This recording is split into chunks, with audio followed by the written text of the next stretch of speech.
Nadie mejor para comenzar estas entrevistas a científicos españoles que con mi tocayo Miquel Izquierdo Redín. Él ha sido mi mentor y mi referente científico. Es catedrático de la Universidad Pública de Navarra y un referente mundial en el entrenamiento de fuerza. Espero que os guste mucho la entrevista. Impresionar por la intensidad, no por el volumen. Quizás no hay que entrenar tanto, que hay que estructurar. Entrenar al fallo o no entrenar al fallo. Oye, sin cortes ni nada. You're listening to Training Culture Cafe with Coach Mike, the podcast where the culture of training meets science.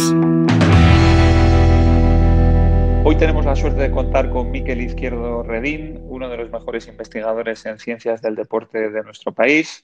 ¿Qué tal estás, Miquel? Muy bien, Unón. Vamos a ver, Miquel, cuéntanos un poco para que la gente te vaya conociendo. ¿Cuál es tu formación? ¿Dónde estudiaste? Bueno, pues mi formación es licenciado o graduado en Ciencias de la Actividad Física y el Deporte.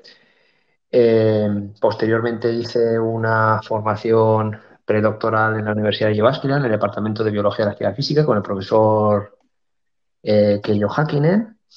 Y de ahí accedí también con una formación postdoctoral a la Universidad de Connecticut con el profesor William Kremer y la completé en Navarra, en el Centro de Investigación y Medicina del Deporte con Esteban Gorostiaga. Ese ha sido más o menos mi andadura en los últimos 20 años.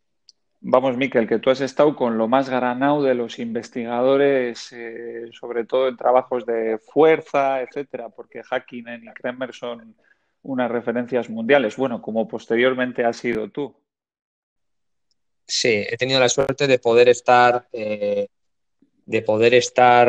con grandes profesionales, grandes investigadores en unos excelentes laboratorios en el momento en el que se iniciaban nuevos proyectos de investigación, nuevas líneas de trabajo, en concreto con el entrenamiento en personas mayores, con deportistas de diferentes niveles, y he tenido la suerte de estar en el momento justo con las personas A nivel también laboral, más ¿a qué te has importantes. dedicado, Sí. Miquel? Porque has tenido contacto con muchos deportistas de diferentes disciplinas, ¿verdad? Sí, bueno, pues a nivel laboral nadie se olvida de que empezamos a hacer trabajos con personas mayores. Ese fue mi inicio. Inicio desde el punto de vista del ejercicio físico y la salud en los años 97, cuando 97, 98, cuando todo lo que ahora lo damos como algo eh, que es claro, ¿no? Los beneficios del ejercicio físico, el ejercicio es medicina, que parece que nadie pone duda de los efectos positivos que tiene el ejercicio. En aquella época nosotros empezábamos a hacer cosas de ejercicio físico y salud, y mi trabajo de tesis doctoral fue centrada en el efecto de adaptaciones neuromusculares y hormonales con el entrenamiento de fuerza en personas mayores de 70 años. Desde ahí seguimos haciendo estudios en aquella época, en el año 2000, también en relación con la salud, con diabéticos, con obesidad, y en el Centro de Medicina Deportiva del Gobierno de Navarra, con Esteban Gorostiaga y con Javier Ibáñez, tuve la posibilidad de interactuar con deportistas de élite, de alto nivel, con deportistas de fútbol, con olímpicos, de diferentes disciplinas, de balonmano, de judo, de hockey, que nos permitió también no solamente hacer investigación, sino también aprender a pie de pista como entrenadores Miquel, de todos habéis estos colaborado deportistas. también, has Sí. colaborado a nivel profesional con equipos de fútbol y además en momentos en los que esos equipos han ganado muchas cosas, ¿no? Si no me equivoco, colaborasteis con el Benfica, con el Liverpool también, que llegaron justo el año Sí. que llegaron a semifinales de Champions con Benítez y, Se ganó la y Champions, sí, con el con Benítez Barcelona y con también, el año en Estarán. el Sí. que empezó Guardiola ganando Liga, Copa y Champions, también colaboraste. Sí, fuimos el inicio del ciclo con Pep Guardiola. recién subido del equipo inferior, llegaba a un Barcelona en el que querían hacer un entrenamiento científico, sistemático, analizar los procesos, y entonces nosotros tuvimos la posibilidad, la oportunidad de estar con ellos trabajando durante un año y medio. Ganamos la Copa, la Champions, la Liga. Pudimos también poner en práctica muchas de las cosas que habíamos aprendido desde el punto de vista de la investigación, y nos volvió a salir bien la jugada, en el sentido de que, de la misma manera que habíamos también hecho ciertas experiencias con Esteban Gorostiaga en el Liverpool y en el Benfica, con buenos resultados, volvimos otra vez a mostrar cómo, haciendo las cosas de una determinada manera, con cierto rigor, pues se pueden conseguir unos logros. De aquello fue ya hace mucho tiempo, pues ya casi hace muchos años, y bueno, guardo Cuéntanos un algún buen recuerdo, cotillo, sí. Miquel, sobre, bueno, le gusta decir cuando ve la televisión a los futbolistas, ese balón lo metía yo, estos no corren, no sé, cuéntanos alguna anécdota. Físicamente, ¿cómo son los futbolistas de élite? ¿Entrenan mucho, entrenan poco? ¿Sus capacidades son altas? Pues mira, te voy a decir algo que yo en algún momento pensaba lo contrario. Yo vengo de un deporte ya me conoces, vengo de un deporte, yo era, bueno, mediocre, del montón, de la mitad para arriba en atletismo, era fondista, o sea, de los deportes de los que como no entrenes, pues esto no va, ¿no? Y sí que es cierto que yo veía a los futbolistas como una especie de privilegiados, ¿no? De que están ahí con la pelota, con el balón, y que sus cualidades físicas pues no podrían estar a la altura de otros deportistas.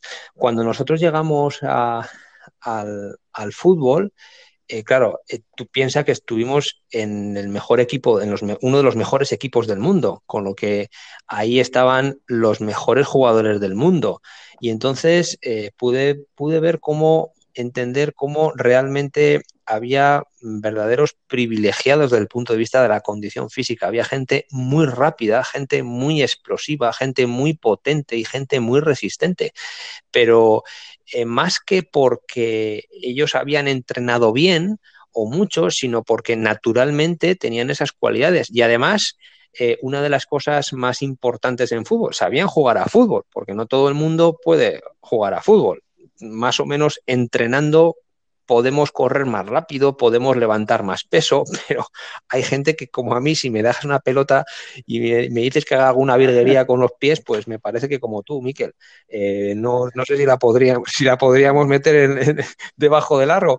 Pues esto es así. Entonces yo realmente me di cuenta cómo los deportistas de fútbol en general tenían unas cualidades innatas muy importantes, sobre todo los de los primeros equipos. Sí que es cierto que las exigencias, las demandas, el hecho de jugar miércoles, viernes, domingo, ahora mismo, bueno, estamos viendo un frenesí con todas las competiciones que tienen de Champions, de Liga, de Copa, pues les hacía no entrenar todo lo que a primera vista se podría entrenar, pero más que nada porque estaban todo el día compitiendo. Entonces es un modelo de deporte muy, muy curioso y muy interesante para poder entrenarlo y para poder Muy bien, Miquel. estudiarlo. Sí. Vamos un poco a profundizar en las investigaciones que habéis llegado a cabo. ¿Cuál fue tu primera línea de investigación o esa línea que has seguido, no una investigación puntual que ha surgido con alguien, sino la primera línea de investigación, esa yo creo que un poco por la que la mayoría te empezamos a conocer al principio, de trabajo de fuerza, de potencia, del uso de los encoders, etcétera? ¿Cuál fue la primera línea esa? Explícanosla un poco. ¿Y qué estaba establecido hasta esa fecha como patrón general y qué intentasteis demostrar o qué intentasteis cambiar en el conocimiento de aquella época? Bueno, pues nuestra primera línea de trabajo, yo creo que la más potente, yo creo que son dos. Una, en relación con los efectos que pueda tener el ejercicio físico desde el punto de vista de la salud, que hoy en día seguimos dándole vueltas al círculo y seguimos publicando en la misma línea, los efectos tan positivos que tiene el entrenamiento de fuerza, no en aquellas personas que en el año 97 creíamos que eran mayores, que tenían 70 años, sino es que ahora los mayores tienen 90 y están en los hospitales, en las unidades de agudos. Ahora con todo esto del COVID se ha vuelto otra vez a poner en planteamiento el hecho de la inmovilización, ¿no? Que el gran daño, lo verdaderamente peligroso de los hospitales son las camas, la inmovilización, y cómo el entrenamiento de fuerza otra vez vuelve a ser una especie de resucitador, de mejora de la calidad de vida, de la capacidad funcional. Todavía eso que empezamos en el año 97, pues seguimos haciendo en esta línea trabajos con supervivientes de cáncer, con diabetes, en las que el músculo, la función, está en el centro del manejo de la calidad de vida de estos pacientes. Y eso es verdaderamente lo importante, el músculo como órgano endocrino que nos dota de capacidad, de calidad de vida. Que igual a una persona joven le permite correr más, saltar más, lanzar más, pero conforme van pasando los años, esa función, esa masa muscular nos va a permitir tener mejor calidad de vida, ser más independientes. Y todavía esa línea sigue de alguna manera muy viva hoy en día. La otra línea muy aplicada al entrenamiento, no solamente de deportistas de competición, sino también a todas las edades, es buscar la dosis. ¿Cuál es la dosis mínima? El ejercicio físico es un fármaco y como todo fármaco tiene unas características de dosificación, de cantidades, de frecuencias, de intensidades, cuántas veces. Nosotros cuando tomamos un medicamento no tomamos el bote entero, sino que tomamos cierta cantidad ciertas veces durante cierto tiempo. Y además cuando lo mezclamos con otros medicamentos, pues hay veces que no los tomamos a la vez todos los medicamentos, sino que primero tomamos unos y luego tomamos otros. Esto es el gran desconocido en el ámbito del entrenamiento y en concreto en el ámbito del entrenamiento de fuerza y de trabajo cardiovascular. ¿Cuál es la dosis? ¿Cómo tengo que combinar? ¿Tengo que ir hasta el fallo? ¿No tengo que ir hasta el fallo? ¿Tengo que entrenar el mismo día todas las cualidades físicas? ¿Las tengo que alternar? ¿Tengo que entrenar un día una cosa? ¿Puedo entrenar a la tarde otra cosa? Es decir, ¿cuál es la mejor combinación de entrenamiento y cómo lo tengo que hacer para conseguir los máximos efectos con el mínimo esfuerzo, siendo eficientes? Esa es un poco lo que todavía se han dado pasos hacia adelante desde aquellos estudios del inicio de entrenamiento hasta el fallo, no entrenamiento hasta el fallo, entrenamiento concurrente, cómo lo tenemos que hacer, y lo que estamos haciendo hoy en día. Todavía se han dado pasos positivos, pero hay una gran cantidad de cosas que no sabemos, porque además de todo esto, tanto en la primera línea que te cuento como en la de ahora de dosificación, hay otro elemento que hemos incluido en los últimos años, que es la variabilidad interindividual. Es decir, que aunque lo que yo te diga sea cierto para ti, posiblemente para tu compañero de al lado sea no tan cierto o sea incluso perjudicial. Es decir, que el siguiente paso será ver cómo la variabilidad individual de las personas se ajusta a las cargas de entrenamiento. Ese realmente es el reto en los próximos años. Vamos a intentar profundizar un poco ejercicio. en eso que nos comentas, Miquel, del entrenamiento al fallo o no al fallo, porque fuisteis uno de los primeros en sistematizar un poco ese entrenamiento no hasta el fallo, que le llamabais carácter del esfuerzo, hacer 5 repeticiones con un peso con el que puedes hacer 10, por ejemplo, y en perseguir un poco qué efectos tenía eso de forma sistemática sobre el deportista y sobre su fatiga para el día siguiente, etcétera. ¿Qué descubristeis ahí? ¿Qué nos puedes decir del entrenamiento? ¿De qué diferencias hay de entrenar al fallo o no entrenar al fallo? Bueno, realmente fue una de las primeras preguntas de investigación que nos hicimos, porque hasta aquella época, hasta aquel momento, si recuerdas, cuando eras estudiante, lo que nos decían era fórmulas mágicas, eh, recomendaciones generales para poder entrenar la fuerza, la hipertrofia, la potencia, y nos hacía pensar o nos daba que pensar que todo el mundo tenía que entrenar de la misma manera. Nosotros lo que nos planteamos es la pregunta de ¿y si entrenamos menos? ¿Y si somos más eficientes entrenando? ¿Podemos mejorar más? ganaremos en eficacia de entrenamiento, en reducción de lesiones, en mejora de la fuerza.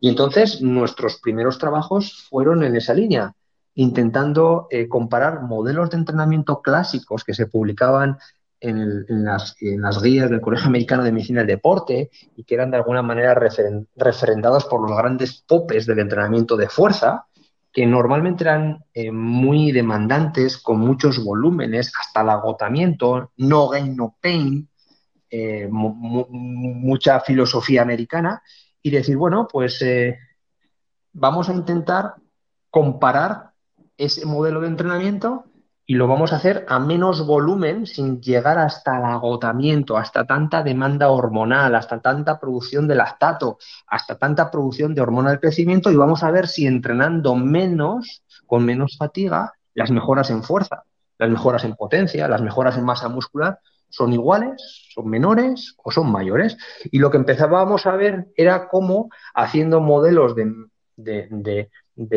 sin llegar hasta el agotamiento con el mismo volumen, producían iguales efectos en algunas variables y mejoras superiores en otras, como por ejemplo en la potencia.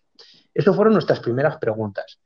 A partir de ahí fuimos un poquito más hacia adelante intentando decir, bueno, ¿y ahora qué pasa si, además de no llegar hasta el fallo, hacemos menos volumen, menos cantidad de trabajo general sobre diferentes cualidades? Y volvimos otra vez a observar cómo el cuerpo respondía mejor, más favorable, entrenando menos volumen, sin llegar hasta la fatiga, más trabajo de calidad, podíamos obtener iguales o mejores ganancias en fuerza máxima, en potencia e incluso en masa muscular. Y esa sería nuestra pregunta, Miquel, durante los últimos años. ¿Cuál es la dosis mínima que tenemos que darle a una persona para que mejore de manera óptima su condición física? Y todavía esa respuesta no la tenemos. Pero entonces, para que la gente nos entienda, bueno, tenemos seguramente mucho crossfitero escuchándonos atentamente cómo puede entrenar él o cómo puede entrenar ella, y seguramente estará pensando, bueno, pero a mí me da igual, yo no tengo problema en entrenar mucho. O sea, a mí eso de entrenar lo mínimo posible no me resulta interesante. A mí me gustaría transmitirle que lo que tiene que hacer es todas esas ganas que tiene de entrenar. El problema es que tiene que entrenar muchas otras cosas. Entonces, de ahí un poco ese interés en encontrar cuál es esa dosis mínima que tiene un efecto y lo interesante de eso, ¿no, Miquel? Claro. A ver, el CrossFit es un modelo de entrenamiento muy complejo, que se ha juntado con dos cosas. Una, con muchas personas que nunca han hecho nada.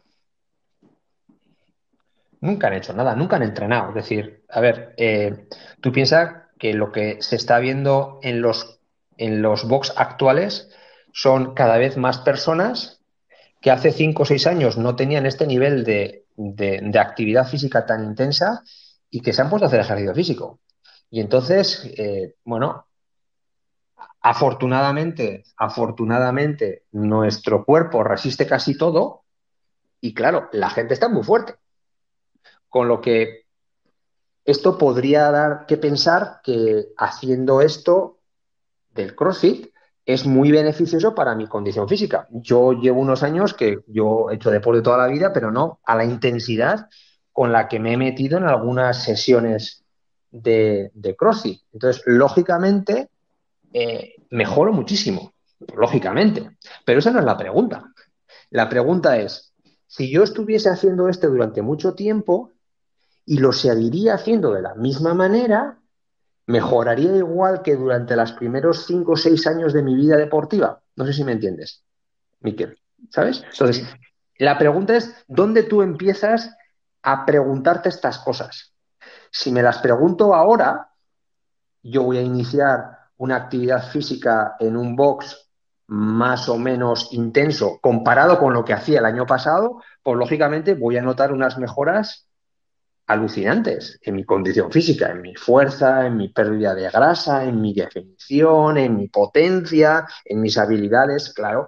Pero, ojo, no sigas haciendo eso mucho tiempo porque vas a alcanzar techo muy deprisa. Pero claro, si yo cojo a un deportista de élite, que lleva muchos, muchos, muchos años haciendo esto, como tú tienes experiencia, Miquel, ya la cosa no es así. Ya tienes que medir muy bien lo que vas a hacer, porque ese deportista es muy sensible a las cargas. Y entonces, si hace posiblemente mucho, mucho volumen de entrenamiento de una manera caótica, poco organizada, poco planificada, pues no vas a conseguir mejora en su éxito deportivo. Esto es como si yo cojo una persona mayor. Es muy fácil mejorar a una persona mayor que nunca haya hecho nada a su fuerza. Sí, ya ves, mira nuestros trabajos y puedes ver mejoras del 100, del 150% de la fuerza máxima. Claro, es que nunca han hecho nada. El problema es, ¿qué pasa cuando yo he agotado esa primera fase que puede ser de 1, 2, 3 años de adaptación? ¿Puedo estar a ese nivel de mejora? En ese momento hay que entrenar menos para ganar más. Y eso la gente no lo entiende. Esto lo vemos, Miquel, a ver si te sirve el ejemplo, cuando la gente empieza a hacer CrossFit y simplemente viene a las clases, normalmente además alternando los días, sobre todo al principio, porque es una intensidad muy alta, que hace muchas agujetas, que agota mucho y la gente empieza a entrenar lunes, miércoles y viernes, por ejemplo, vemos unas mejoras bárbaras y una impresionante, o sea, la satisfacción de la gente porque ve que por fin mejora, cosa que no veía antes en la práctica del gimnasio habitual, es terrible.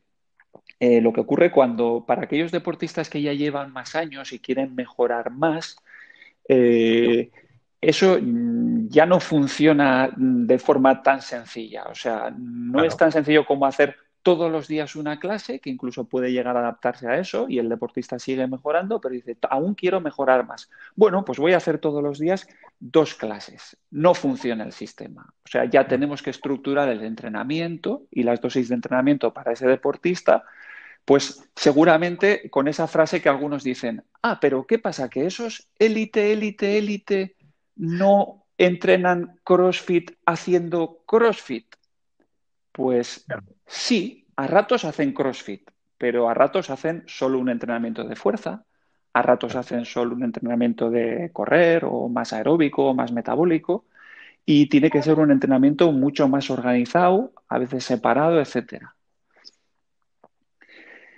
Miquel, vamos a hablar un poco más del entrenamiento concurrente, porque resulta que la mayoría de los deportes requieren de tener mucha fuerza o bastante fuerza y de ser metabólicamente muy hábiles y tener bastante caja, como se suele decir. Hay muy pocos deportes que sean puros, puros de fuerza, por ejemplo, solo la halterofilia, o muy puros de la resistencia, como correr una maratón, aunque cada vez más entrenan la fuerza. La mayoría de otros deportes, como, bueno, en los que hemos colaborado nosotros, Miquel, como el remo o el piragüismo, requieren de todas esas cualidades. ¿Cuáles son las pistas para entrenar eso? ¿Qué habéis investigado ahí? ¿Qué habéis descubierto ahí para mejorar tanto la resistencia como la fuerza, que es algo que necesitan mucho los crossfitters? Pues mira, es el modelo más complejo del entrenamiento, porque esto es como que tienes que vivir en una casa de 30 metros, tan confinado, con alguien que es absolutamente contrario a ti. Pero no tienes otras pelotas, nunca mejor dicho, que vivir con él o con ella, porque os han encerrado. Han encerrado la puerta, un cofre de acero y han tirado la llave al mar. Y entonces tenéis que estar ahí durante toda la vida. Y además, pues tenéis un problema porque tenéis un niño que criar. Imagínate, tienes un bebé. Y entonces, claro, pues tienes que organizarte. Tienes que organizarte para vivir, para cocinar, para leer, para estudiar, para entrenar. Pues esto es un poco el símil que yo hay veces que pongo cuando hablamos del entrenamiento de la fuerza y la resistencia. Son dos cualidades físicas que en cierta manera son antagónicas, producen adaptaciones completamente opuestas. Por la mañana entreno fuerza y genero un mensaje de señalización de mejora de aspectos, como el mTOR, la mejora de la masa muscular, la hipertrofia, bla. Y por la tarde entreno la resistencia y puedo tener un mensaje completamente inhibitorio de ese mensaje. Con lo que a lo largo de la semana o del día, pues en la mejor de las situaciones, estoy como estaba el lunes. No sé si me explico. Entonces, claro, esto es muy complejo porque hay que organizarse, hay que hacer turnos de lavado, turnos de cocina, turnos de limpieza, turnos de estudio, turnos para ver la televisión, porque solamente hay una televisión, porque si no, esto no funciona. Y esto es realmente los que no terminamos de entender cómo tienen que ser esos turnos, qué tenemos que hacer, cómo lo tenemos que hacer. Nosotros lo que hemos visto es que grandes volúmenes de entrenamiento de una cualidad pues pueden de alguna manera ser muy contraproducentes para mejorar esa cualidad, como hemos hablado antes, pero también para favorecer o permitir que la otra cualidad mejore. Con lo que igual hay que entrenar menos de todo, de manera más estructurada, primero la potencia aeróbica, luego la capacidad, primero la fuerza, después aspectos neurales, para poder conseguir una convivencia de esas cualidades físicas en el rendimiento general del deportista. Todo eso, además, Miquel, lo que nos estamos dando cuenta en los últimos estudios es que es muy individual. Hay mucha variabilidad en la respuesta. De la misma manera que tú en tu gimnasio puedes ver cómo una persona tiene una gran facilidad para hipertrofiar o tiene una gran facilidad para mejorar la potencia aeróbica, su consumo máximo de oxígeno, porque sus genes de sus padres son de una determinada manera, porque come de una determinada forma, porque, bueno, diferentes elementos. Claro, todo esto también es otro elemento que complejiza el modelo de entrenamiento, Miquel. Y esto, a fecha de hoy, no lo tenemos muy claro cuáles son las bases moleculares que hacen que las respuestas sean individuales y que todo esto favorezca una adaptación u otra. Para que nos entienda la gente, seguro que alguno está pensando que ay, me falta muchísima caja y se pone a correr como un loco durante una semana o durante 2 semanas y luego cuando llega al gimnasio y va a hacer su trabajo de fuerza, nota que no tiene tanta fuerza como tenía antes. Es un poco a lo que te refieres, ¿verdad? Cuando un efecto inhibe el otro Sí, claro. Claro, y yo a, puedo, pes- y a claro. pesar, Miquel, de que haya seguido entrenando la fuerza. Sí, claro. Es que la fuerza no se puede dejar de entrenar porque se pierde. Y esto es una cosa que todavía no se tiene claro. Hay gente que entrena de una determinada manera durante un ciclo y deja de entrenar esa cualidad para entrenar otra. Pero de vez en cuando, como tú bien sabes, hay que meter estímulos que nos den un recordatorio de mejora de la fuerza máxima para la famosa memoria muscular. Por ejemplo, ¿no? Hay que recordar al cuerpo que es generar máximos picos de tensión, porque también al cuerpo se le olvida, al sistema neuromuscular se le olvida cómo funciona. Y entonces, todo esto que los grandes entrenadores lo hacen de manera, ¿cómo decirlo?, por sentido común, todavía no le hemos puesto nombre desde el punto de vista de la ciencia, no lo tenemos claro. Es decir, si a mí me dijeses, valorando esto, lo puedes hacer milimétricamente científico para que te salga siempre igual con todos los deportistas, sería incapaz de hacerlo, Miquel. Por eso aún los entrenadores tienen algo de artistas, de cocineros, ¿no? Olfato, que todavía la ciencia no le ha puesto nombre a ese sentido común. Un poco ciencia y arte del entrenamiento, ¿no, Miquel? Sí, aunque el entrenamiento cada vez tiene que ser más ciencia, en lo que actualmente conocemos tiene un poco de arte. Y esto En también todo, pasa en muchas cosas de la ciencia, ¿no? Es decir, estamos viviendo ahora mismo un proceso de pandemia en la que vemos que hay veces que la ciencia pues no ha sabido responder a las preguntas y el sentido común de los artistas, de los médicos, de los sanitarios, de los profesionales han tenido que tener una prevalencia porque a fecha de hoy no sabemos muchas de las cosas que están sucediendo. Y en esto del entrenamiento sucede igual. en todo caso, sí que parece que tenemos que seguir una planificación equilibrada sin abandonar las cosas por completo, a no ser de que hagamos algún periodo o alguna planificación. Hablaremos en otro podcast sobre exactamente planificación, pero sí que parece que tenemos que ir por una planificación equilibrada. Miquel, una pregunta muy concreta y enlazando dos temas que ya hemos hablado. Eso del entrenamiento al fallo y el entrenamiento concurrente, o sea, has venido a decirnos un poco como que no siempre tenemos que entrenar al fallo, que sería una buena idea no entrenar al fallo porque eso encaja mejor dentro del entrenamiento concurrente, no me fatiga tanto y tengo muy buenos beneficios? ¿Es una estrategia buena? Claro, esa es la estrategia. Y yo he visto lo que hemos estudiado en los últimos años y lo que hemos visto con deportistas de mucho nivel, en los que con menos volúmenes se consiguen mejores efectos. Me acuerdo de un trabajo que tú fuiste primer investigador en el que se podía reducir el volumen en deportistas de remo que entrenan una gran cantidad de metros en el agua y una gran cantidad de trabajo fuera, se podía mejorar o incluso optimizar las mejoras de potencia entrenando hasta un 25% menos. No sé si te acuerdas de aquellos resultados. Lo que pasa es que, claro, tú dile a un deportista de élite que entrene solamente un cuarto de lo que está acostumbrado a entrenar. Eso psicológicamente le va a producir una especie como de dependencia que no te va a creer. Como que entrenando menos voy a mejorar más. Esa es un poco la lucha, ¿no? Es decir, la gente cuando va a entrenar una hora. Y hay veces que entrenar una hora es excesivo y con 20 minutos sería suficiente. Pero 20 minutos de una gran calidad de entrenamiento sería suficiente. Sobre todo en estos deportes tan complejos como los que estamos hablando, los deportes en los que la fuerza y la resistencia es muy importante, deportes como el CrossFit, en los que, claro, no solamente hay que mover muchos pesos, sino que a veces hay que mover muchas veces o hacer otro tipo de actividades más aeróbicas, en los que ahí hay que ser milimétricamente muy preciso para poder entrenar y hay que tener muchísimo conocimiento y mucho sentido común, porque no se trata de entrenar todo a la vez, ni cuanto más mejor, porque eso a la larga produciría un plató, una meseta en las adaptaciones y, lógicamente, antes de eso, el cuerpo se quejaría con lesiones, con, bueno, diferentes adaptaciones que, como tú sabes, se producen cuando a alguien se le entrena en exceso, pérdida de sueño, pérdida incluso de masa muscular, efectos reversos a los que yo esperaría conseguir con el entrenamiento. Claro, efectivamente es muy difícil, Miquel, por lo que tú dices, y ahora que ya nos has anunciado antes que has hecho CrossFit alguna vez también. Y sigo eh, haciendo CrossFit 2 días a la semana. Bien, Hay que mejorar, hay que combinarlo con el aeróbico, es importantísimo, sobre todo a tenemos cierta que, edad. tenemos que entrenar juntos algún día. No, no, yo contigo no Eh, podía entrenar, no podía entrenar.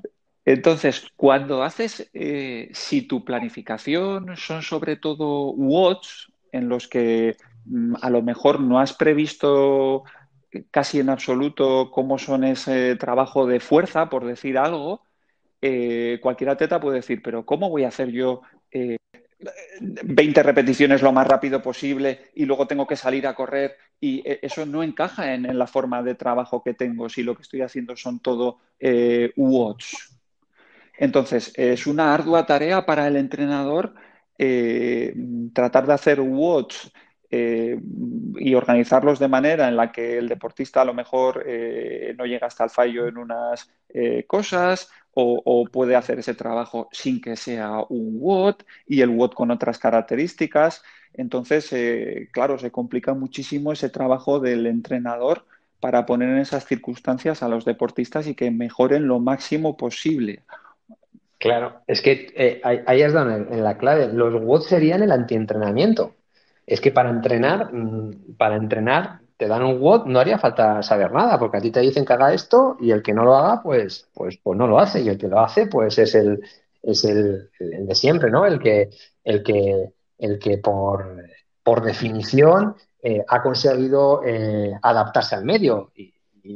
Y esta es la teoría de la adaptación de los seres vivos. El que se adapta sigue y el que no, pues se muere. Pero realmente eso no sería entrenar.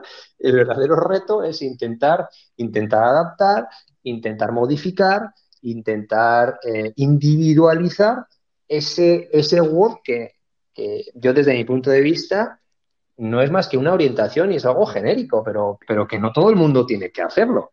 Y hay veces sí que veo en ciertos sitios como todo el mundo hace lo mismo, con más peso unos que otros. Pero esa es la única modificación, el peso. Pero hay veces que no solamente habrá que modificar el peso, habrá que modificar la estructura del WOD, incluso las series, las repeticiones, los descansos y el volumen, ¿no? Es un poco lo que me estás contando, que Sí, estoy completamente de acuerdo. Sí. ocurre mucho, Miquel, por ejemplo, que CrossFit es en el ámbito del deporte un fenómeno muy extraño, porque los deportistas comparten muchísimos WOD de los que hacen. Así como hay Claro. otros deportes que es absolutamente privado lo que entrenan los deportistas, porque luego vamos a competir unos contra otros y tanto los entrenadores como los atletas no quieren que el rival sepa lo que está haciendo. Sí que en CrossFit vivimos en un mundo muy abierto en ese aspecto, muy dominado por las redes sociales y la gente ve lo que hacen los deportistas, ¿no? Entonces, en cualquier día puedes llegar a un box y encontrarte a alguien haciendo el entrenamiento que estaba haciendo Rich Froning.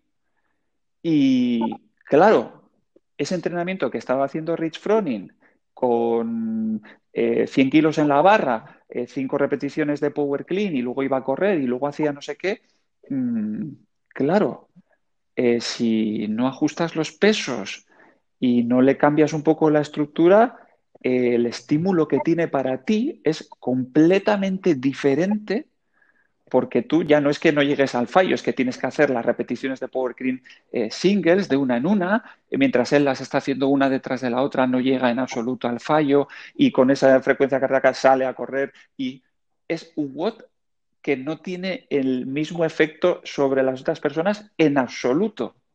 Claro que no, es que es completamente, completamente diferente. Esto es como intentar seguir a un keniata que hace un 10.000 por debajo de 27 y tú como no puedes, pues dices, bueno, ¿qué hago? ¿Me cojo una moto y luego en bicicleta con motor Vas o me, haciendo series de 100 detrás de él, ¿no? 100 o hago metros series paro, 100 metros paro. o hago series de 100 y en vez del 10.000 en 29 minutos me lo hago en un mes en series de 100, ¿no? Es decir, esto es igual, ¿no?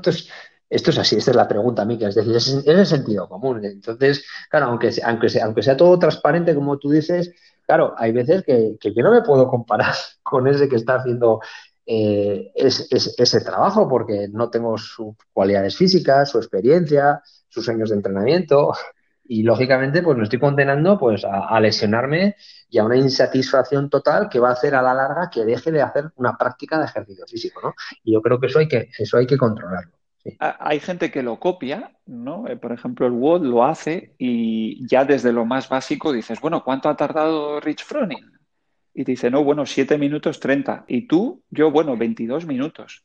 Claro, Pues ya, o sea, ya desde el punto de vista de la duración del esfuerzo, la intensidad que ha podido tener eso, desde lo básico es completamente diferente, ¿no? Entonces, es probable que no haya sido una gran idea copiarle tal como era el entrenamiento a Rich Froning. la mejor idea sería intentar adaptarlo para que te dure el mismo tiempo que el Rich Froning, si tú quieres conseguir posiblemente la misma carga de trabajo, posiblemente. Pero eso también habría que darle una vuelta a todo eso, posiblemente. Que- Miquel, hay deportistas, estamos viendo algún deportista, Adam Klink, bueno, un entrenador un colaborador de Ben Smith, un atleta muy bueno en CrossFit también, que ha conseguido batir, bueno, un reto que tenía personal sobre hacer un back squat con 500 libras, me parece que era, pues 200 y pico kilos, y el mismo día correr una milla en menos de 5 minutos, una cosa así. Entonces, se plantean a veces este tipo de retos como los atletas híbridos que se hacen llamar, eh, un poco como para la preparación del CrossFit. O sea, lo básico sería ser muy fuerte y ser muy resistente, aunque en este caso era una distancia no muy larga, y a partir de ahí, pues empezar a construir. ¿Cómo ves este tipo de entrenamiento? ¿Es un buen punto de partida el intentar ser muy fuerte, el intentar ser muy resistente de forma independiente? O sea, Y la pregunta que tú me haces es cómo conseguiría un superdeportista si para mí un superdeportista es aquel que sea muy fuerte y muy resistente. sí, Porque lo que yo cuando me hablas de un superdeportista estoy pensando en un pentalonista, por ejemplo. sí, Es decir, alguien que te corre un 1500 en torno a 4, te salta una burrada, lanza no sé cuántos metros y es capaz de hacer actividades acrobáticas en un cuerpo de 1,90. Claro, pero la pregunta que tú me estás haciendo es otro deportista. No sé si el deportista que tú me estás hablando sabe hacer saltos, lanzamientos y giros. Eso no es importante. Es una pregunta, Mikel. Solamente es que mueva la mayor cantidad de peso posible y encima sea capaz de desplazar su peso, su masa corporal, eh, un esfuerzo de 4 minutos o de 5 minutos lo más rápidamente posible. La verdad es que era una pregunta trampa porque te quería llevar a que este deportista, por ejemplo, que es capaz de hacer eso, Sí, luego cuando hace un WOD sí, de CrossFit, no es tan bueno como claro. otros que no son tan Depende. fuertes Bueno, pues eso y no depende. son tan resistentes. Claro, ese WOD que tú me dices, ¿qué elementos lleva dentro? Sí, Claro, sí, porque claro. si le dices en ese WOD que tiene que, yo qué sé, hacer esto de subirse, ¿cómo le llamáis? La carpa en la, no sé cómo se llaman las palabras técnicas. Ya no me entra en la cabeza más palabras técnicas. Subirse a la barra, dar una vuelta, subir una cuerda y tal, y digo, tío, es más jodido, ¿no? Es decir, que yo no estoy preparado para eso, yo no sé hacer eso, que yo no me puedo poner en un apoyo de mis manos, yo funciono muy bien con mis pies. ¿Entiendes? Claro, depende, es que es muy complejo. Bueno, Miquel, te voy a hacer alguna pregunta un poco más sencilla, aunque sé que está siendo esto un batiburrillo de preguntas, pero eh, hay deportistas que nos hacen la siguiente pregunta.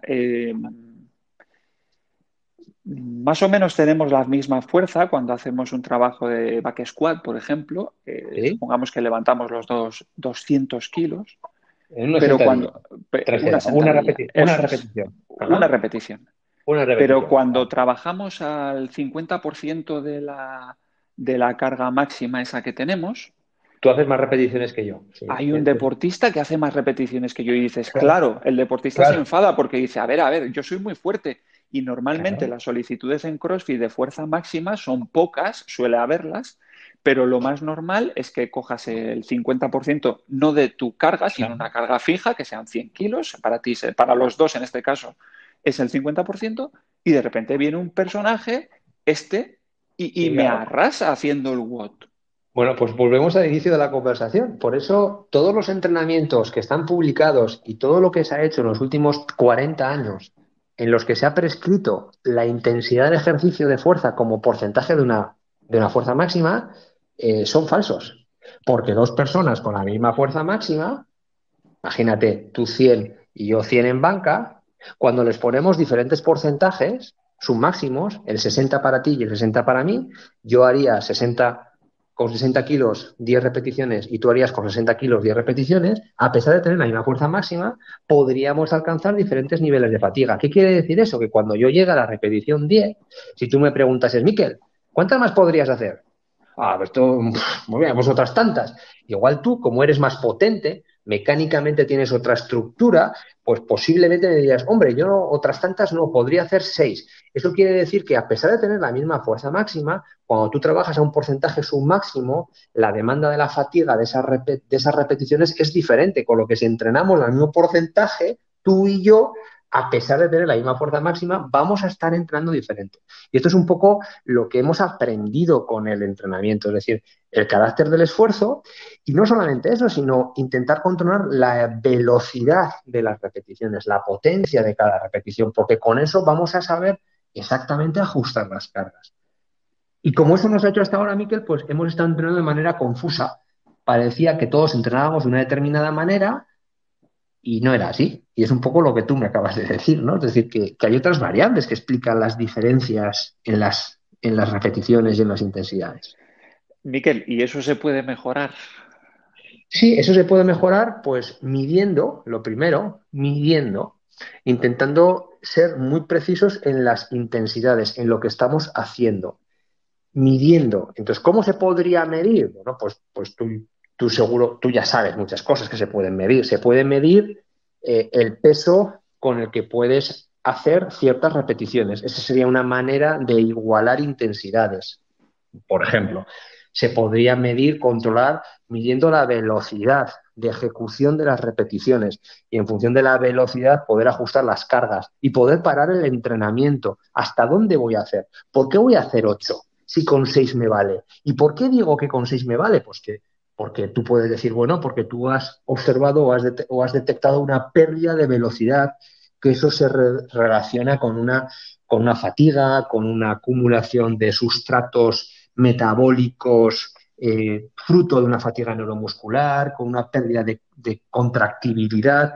Y tú como entrenador dices, tú haces 6 y tú te paras en 4. ¿Y por qué me paro yo en 4? Porque eres más potente, tienes más fibras tipo 2, por ejemplo, porque la carga te afecta de manera diferente a ti que a mí y porque mi indicador de calidad muscular, mi control de velocidad me lo está diciendo, ¿no? Es decir, eso sería un buen elemento para poder ajustar cargas, por ejemplo.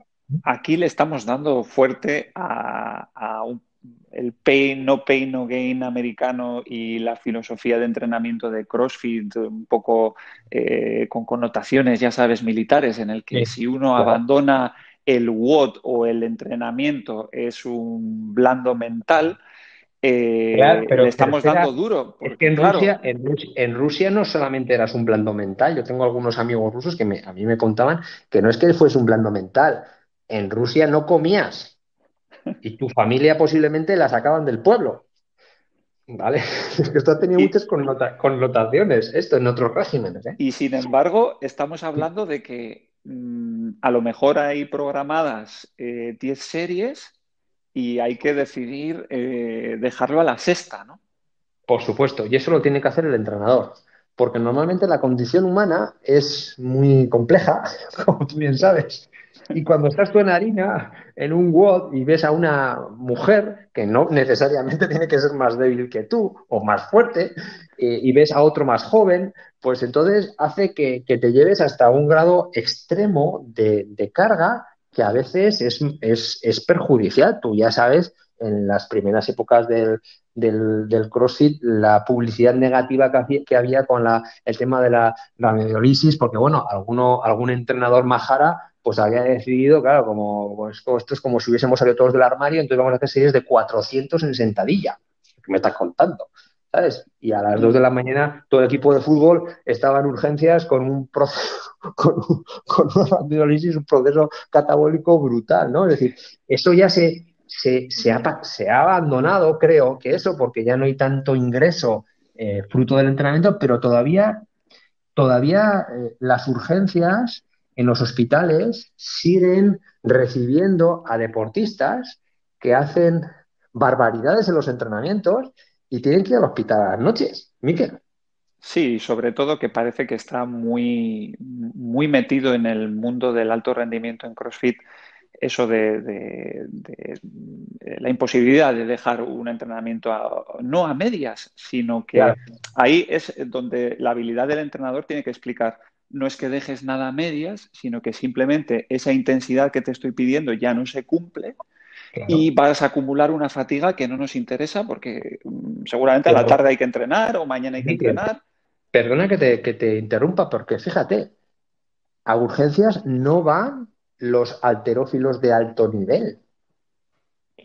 Y a urgencias no van los ciclistas de alto nivel o los remeros de alto nivel. No sé si me explico. Es decir, deportes en los que la demanda es brutal, han sabido autorregularse, han sabido entender el entrenamiento como para producir adaptaciones y no producir daño en los deportistas. Con lo que esto, lógicamente, a un deporte tan complejo, tan exigente como el CrossFit, que es como todos juntos, pues tendrá que ir evolucionando hasta entender esto que estamos hablando. A veces, y a veces no, casi siempre, más no es mejor. Hay que ser más inteligentes en el entrenamiento, sobre todo porque son deportes muy complejos desde el punto de vista fisiológico. Es que decir, no se puede ser guapo, alto, fuerte, inteligente y todo en 2 segundos. Es un fruto de mucho tiempo. Estoy muy de acuerdo contigo en que a veces solemos comentar nosotros que la primera labor fundamental del entrenador cuando planifica, y seguramente la que más efecto tiene, es la de incluir ese día de entrenamiento. O sea, Claro, con hacer una cosa que es que no hagan tanto entrenamiento, ya hemos planificado muchísimo mejor que lo que estaba planificado antes, que si fuera por los deportistas y por sus ganas, entrenarían todo y más. De todas formas, Miquel, para que esto coja un poco de sentido y relacionado con lo que nos has dicho tú antes de una teoría muy darwiniana, claro, a nosotros a la gente le estamos diciendo, bueno, ojo, que cuidado, que quizás no hay que entrenar tanto, que hay que estructurar, que y lo decía Greg Glassman también, un poco indirectamente, no sé si se entendía bien el mensaje de tienes que impresionar por la intensidad, no por el volumen. La gente ha entendido la frase, pero no Sí, se la ha llevado bien al ya. entrenamiento. Pero Mira, hay algo que... el Sí, volumen es el que mata. El volumen es el que mata. El volumen es el que hace daño. Yo cada vez lo tengo más claro, no la intensidad. La intensidad te pone en tu sitio, Miquel. Si tú a mí me pones 300 kilos para hacer back squat, ¿qué va a pasar? Nada, es que no puedo. No, no puedo. Si me pones 150, igual puedo darle 100, 125, igual le puedo dar una, pero no le voy a dar más. El problema es cuando me pones 70 o 60 y entonces me dices, ala, hasta que te agotes. Claro, la gente no se da cuenta que entrenar eso es muy peligroso porque la repetición, imagínate que yo pudiera hacer 16. La repetición, 8, 9, 10, 11, 12, 13, 14, 15, 16, la he estado haciendo a intensidad del 70, 75, 80, 85, 90, 95 y 100% de mi máximo, con lo que me he metido en entrenamiento de muerte. Sin embargo, si me pones 120, le voy a dar una al 100. Y eso siempre, desde el punto de vista metabólico, hormonal, es mucho menor y mucho menos dañino que haberme metido la submáxima. No sé si me explico. ¿Mm? no pudimos publicarlo, Miquel, porque los resultados no eran del todo concluyentes, pero sí que se vislumbraba un poco después de hacer los entrenamientos con los remeros, la gente que entrenaba más y al fallo, después de ver las analíticas en las hormonas, que una explicación era que esa gente estaba muy fatigada. Muy fatigada. No es que es que no estábamos viendo lo que se tenía que haber visto en aquellos momentos, no podíamos ver otros marcadores. Tal vez con las hormonas, pues posiblemente eso se nos escapaba, ¿no? Pero esto cada vez más se está viendo en la literatura. Estos entrenamientos son muy peligrosos. Y luego me gustaría volver a incidir. eh, no todos estamos preparados para esos entrenamientos. No tenemos la base molecular, la base genética para poder adaptarnos a ellos. Que eso también es un mensaje que tenemos que dar a los usuarios. Es decir, ¿tú dónde quieres llegar? Pues igual nunca vas a mover 500 kilos. Tienes que poner unos objetivos realistas, unos objetivos que sean alcanzables, porque no todos vamos a tener el cuerpo estrella con los abdominales marcados. No podemos. Es que eso no se puede. Y eso es algo que no terminamos de poder interiorizar, ¿no? Cuando la gente va a los gimnasios. Es decir, yo puedo alcanzar muchas cosas, sí, dentro de tus límites, pero ahora yo que ya tengo unos años, Miklos, me doy cuenta que yo no puedo entrar muchos días seguidos. ¿Por qué? Porque ya noto que no voy. Entonces tengo que descansar. Y eso hay veces que hay que irlo aceptando y hay que irlo interiorizando. No somos inmortales, que más quisiéramos. Sobre todo nosotros que no hemos hecho durante mucho tiempo mucha actividad física. Si fuésemos nuestros ancestros y todos los días nos hubiésemos tenido que meter 950 minutos de intensidad moderada, pues hombre, ahora tendría un pico, una potencia aeróbica de 72 mililitros kilo minuto, pero me tengo que conformar con mis 54 mililitros kilo minuto, que no está mal. Pero claro, yo no me puedo comparar con alguien más joven. Ahí tenemos un tema muy interesante, que es el entrenamiento con la gente máster y además que CrossFit ha incluido la competición hasta por categorías de 5 años hasta los 60 años, incluso más, y está muy interesante observar cómo, bueno, declina el rendimiento, pero cómo hay gente que sigue mejorando, etcétera, con esas edades.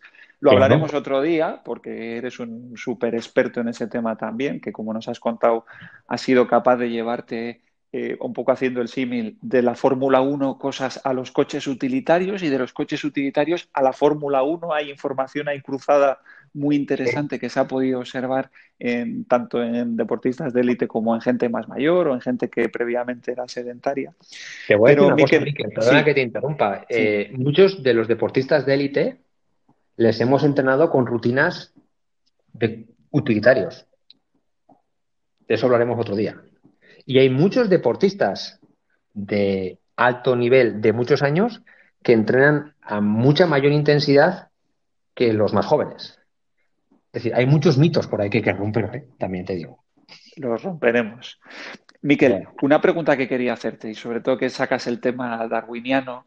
El CrossFit, que es un deporte muy joven, sí que vemos en el en los deportistas de élite sí que estamos observando que hay deportistas que lo están entrenando todo y a todas horas y a lo loco y están teniendo muy buenos resultados.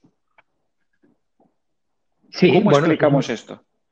bueno, estos son los límites del cuerpo humano, del ser humano, que no los conocemos. Es decir, yo tengo unas fotos de adaptaciones de deportistas, hombres y mujeres, a fecha de hoy, que no tienen nada que ver de lo que hubiésemos pensado que se podría hacer hace 20 años. Incluso algunos de hoy dicen, es que estos van hasta arriba de todo. Digo, no, estos no van hasta arriba de todo. Lo que pasa es que estos están entrenando cantidades de trabajo que nunca se han entrenado. Esto es lo que está sucediendo en el CrossFit. Nunca se ha entrenado tanto algo. Entonces estamos ante una situación, un nuevo fenómeno en los que nunca se ha entrenado tantas cosas, Miquel. Y no sabemos qué pasa ahí.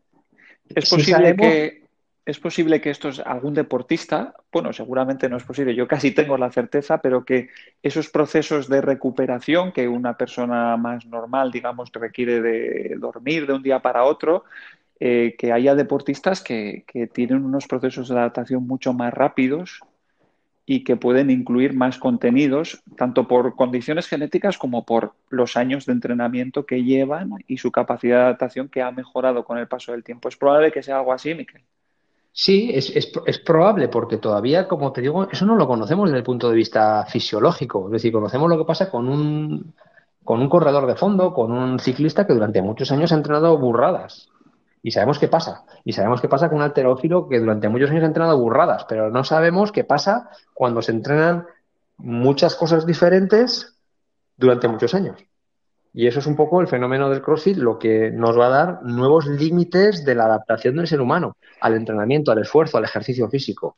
Y posiblemente vaya en la línea que tú estés comentando, Mick. Sí. De todas formas, me ha gustado porque veo que antes lo encajabas en la supervivencia del más fuerte o algo así, porque en realidad nosotros solemos poner en remo y en piragüismo un ejemplo de la Rusia antigua, no sé a qué, para la selección de talentos, que los llevaban no recuerdo el nombre del pantano, llevaban a chavales de colegios y les decían, bueno, ala, coger todos la piragua, venga, ir hasta el otro lado del pantano. Y cuando llegaban al otro lado del pantano había otro diciendo, ala, volver al otro lado. Y cuando llegaba uno, el primero, independiente de su técnica, de su tal, decían, tú, fichado, venga, vamos a entrenarte ahora.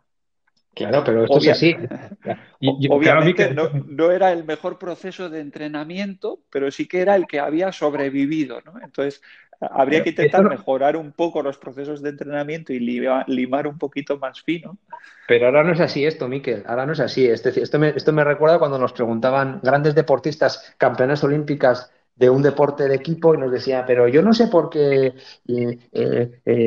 la Chaparenko tiene que entrenar esto y yo tengo que entrenarlo. ¿Por qué no? Ella no. Y digo, ya, es que nosotros tenemos que explicarle, mira, esta chica, Kokiskoya, viene de sus padres, medían 1,90, viene de la estepa, eran muy fuertes, y entonces esta chica tiene de press de banca tiene 150 kilos, que está muy bien para jugar a balonmano. Tú te llamas Martínez Jiménez, tus padres miden 1,65 y si tú quieres entrenar y jugar a alto nivel con ella, tienes que entrenar la fuerza. Entonces, hay veces que estas cosas nos confunden, ¿no? Es decir, y claro, estamos hablando de balonmano. Si tú tuvieses que lanzar peso, lógicamente tú no podrías lanzarlo y ella, que es muy fuerte, tendría que entrenar más la fuerza para poder lanzar el peso. ¿De acuerdo? Es decir, que es que hay veces que confundimos muchos elementos, ¿no? Es decir, claro, en aquella estepa rusa, que yo también sé anécdotas de esas, pues esto era así. Y si no, no volvías, con lo que era muy fácil hacer la selección, pero hoy en día no podemos hacer eso, Mikel, no podemos, no tenemos esa estructura, ¿no? Ni social ni deportiva. Bueno, Miquel, pues ha sido una charla súper interesante. Creo que nos ha quedado por ahí alguna cosa y ya ha salido el comentario de que en un futuro volveremos a charlar. Vamos a ver si la gente en entre tanto nos sigue mandando alguna pregunta por ahí, podemos hacerte la próxima vez que hablemos. Te agradezco mucho la participación y espero que hayas disfrutado de la charla tanto como yo. Pues muchas gracias, Miquel, es un placer volver a hablar contigo.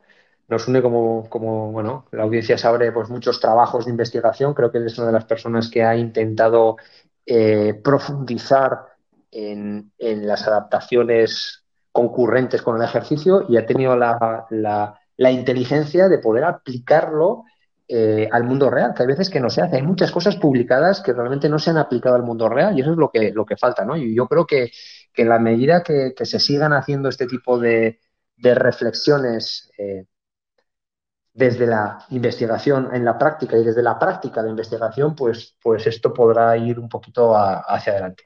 Te deseo lo mejor en la nueva aventura y en los éxitos deportivos y tenemos que entrenar algún día juntos. Eso, pero entrenaremos con diferentes barras, lo tengo muy claro. Te tomo la palabra. Un Bueno, saludo, Miquel, muchas gracias. A ti, un saludo.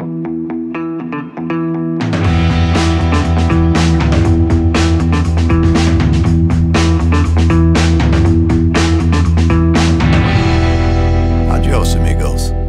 See you in the next episode.